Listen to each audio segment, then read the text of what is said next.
තෙරුවන් සරණයි භද්‍රකාලී මෑණියන්ගේ පිහිටයි.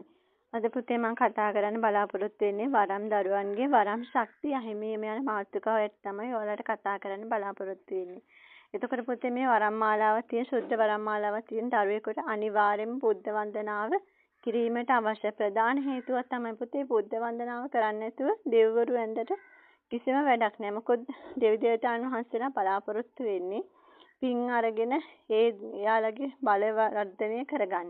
එතකොට පුතේ මේ ඥාති දේවතාවුන් වහන්සේ කෙනෙක් ඉන්නේ පින් අරගෙන මිස පව් වැඩ කරලා අනවින කොඩි වින කරලා ඒ දේවල් කරලා පව් අනුමෝදන් කරගන්න නෙමෙයි. එතකොට පුතේ වරන් දරුවෙක් අනිවාර්යෙන් බෝධි පූජා තියලා තමයි වරමක් ගන්න ඕනේ. එතකොට පුතේ බුද්ධ වන්දනාව සිද්ධ කරන්නේ නැත්නම් වරමක් අරගෙනත් එතකොට ඒ වරමේ ඇති ඵලය මොකක්ද කියලා ඔයාලම හිතලා බලන්න. අනිවාර්යෙන්ම බුද්ධ වන්දනාව කරන්න. මොකද අපි අදෘශ්‍යමාන බලවේගات එක්ක වැඩ කරන දරුවෝ. එතකොට පුතේ ඒ අදෘශ්‍යමාන බලවේග අපගේ ජීවිතේට එක එක බලපෑම් එල්ල කරනවා. එතකොට මේ බුද්ධ වන්දනාව සිද්ධ නොකරුවොත් එහෙම ඒ දරුවගේ ජීවිතය අගාධයකට යනවා. එතකොට අපි මේ අනිවාර්යෙන්ම බුද්ධ වන්දනාව සිද්ධ කරන්න ඕනේ අපගේ ලෞකික සැපතටත් ඒ සියලුම දේට බුද්ධ වන්දනාව කරන්න ඕනේ. ඒ වගේම වරන් දරුවෙක් නම් ඒ බුද්ධ වන්දනාව කරන්නේ නැත්නම් එතන ලොකු ප්‍රශ්නයක් තියෙන ඒ වරමක්ද කියලා. එතකොට පුතේ තව ප්‍රශ්නයක් තමයි මේ වරන් දරුවන්ගේ ශක්තිය හිමි වෙට හේතුවක් තමයි දෝෂ තියෙනවා නම් භූමියේ පුතේ. භූමියේ දෝෂ තියෙනවා කියලා හිතාගෙන සමහරව එක එක තැන්වල යහන් හදනවා යහන් බල කරන්න හැටි දන්නේ. එතකොට පුතේ සමහර ගුරුවරු කියනවා මේ භූමිය ආරක්ෂා කරලා තියෙන්නේ ඒකින්ද ඕන තැනක හදන්න කියලා. එහෙම කිව්වට බෑ. යහන් හදන පිළිවෙලක් තියෙනවා. නිවැරදි දිශාවක් තියෙනවා. ඒ විදිහට තමයි පුතේ යහන් මාලා හදන දෙවියන්ට කැප කරන්න ඕනේ. නැත්තම් ඒ බාරගන්නේ යක්ෂ කොට්ටාශ. එහෙම ඉතින් ඔයාලට දේව ශක්තිය නෙමෙයි යක්ෂ ශක්තිය වර්ධනය වෙන්නේ.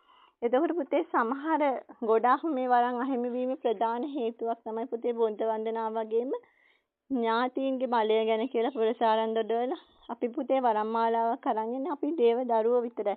දෙවියන්ගේ ගාව ඥාති පුතේ වැඩ කටයුතු කරලා ඒ ලබා ගන්න දේ තමයි ඔයාලට ප්‍රදානය කරන්නේ. එතකොට පුතේ මේවා ප්‍රදානය කරනකොට ඔයාලා හිතනවා නම් මම දෙවියෝ මම තමයි මට කරන්න බැරි දෙයක් නෑ කියලා එහෙම නිහතමානී වෙන්න ඕනේ පුතේ. දෙවියෝ පුතේ අනිවාර්යයෙන්ම බලන පුතේ ඒ කෙනාගේ හිතේ පිරිසුදුභාවය පුතේ. ගතින් කොච්චර පිරිසුදු නම් හිතින් අපිරිසුදු නම් වෛර කරනවන, ඊර්ෂ්‍යා කරනවන, ක්‍රෝධ කරනවන අනිත් කෙනාට ඒ වරම් මාලාවේ ඒ දරුවට ඇති ඵලයක් නැහැ පුතේ.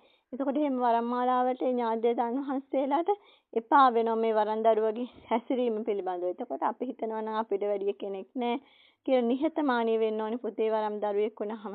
එතකොට අපි මොන තරම් උඩ උසස් තත්ත්වයකට දෙවරු ගෙනිච්චත් පුතේ ආයි පහතට අදන් වැඩෙනවා තමන්ගේ ක්‍රියාවෙන්ද පුතේ. ඒකින්ද අනිවාර්යයෙන්ම වරන් දරුවෙක් නිහතමානී වෙලා අනිත් මිනිස්සුන්ට හොඳ විතරක් කරන්න ඕන නරක ඊර්ෂ්‍යා කළා ක්‍රෝධ කළා පුරසාරන් දරුවා මට කරන්න බැරි දෙයක් නෑ කියලා ඒවට දේව දේවතාවුන් වහන්සේලා ඥාතින් අකමැති පුතේ. එතකොට මෙන්න මේ කාරණා හින්දා වරන් අහිමි අනිවාර්යෙන් පුතේ වරන් දරුවෙන් නම් බුද්ධ වන්දනාව කරන්න ඕනේ. හරියට භූමිය ආරක්ෂා කරන භූමියේ හරියට යහන් මාලා කැප කරන්න ඕනේ දෙවියන්ට.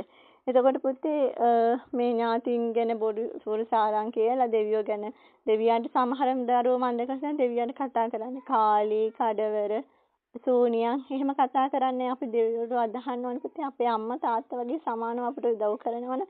ඇයි දෙවිවරුන්ට අම්මා තාත්තා කියලා කතා කරන්න බැරි? ඒ වගේ අපේ අම්මන්ට තාත්තට පස්සේ දෙවිවරු තමයි අම්මා තාත්තලා ඔයාලා කැඹුරු මාලාවක් දීලා ඒ දේවල් ඥාතීන් සමහර දරුවෝ ඥාතීන්ට ගරු කරන්නේ ඥාති කියන දේ අහන්නේ වෙනත් මිනිස්සු කියන දේවල් අහලා තමයි වැඩ කටයුතු කරන්නේ. එතකොට පුතේ වරම් මාලාවන්න සුද්ධ වරම් මාලාවන්න යක්ෂ දෝෂයක්, ප්‍රේත දෝෂයක් නෙවෙයි නම් බුද්ධ වන්දනාව කරන්න හැකි වෙන්න ඕනේ. බුද්ධ වන්දනාව කරන්න ඕනේ.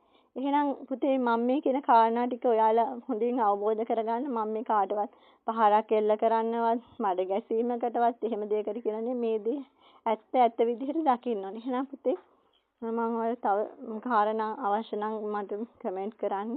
මම මෙතනින් නවතිනවා. ඔයාලා හැමෝටම තෙරුවන් සරණයි. භද්‍රකාලී අම්මගේ පිහිටයි.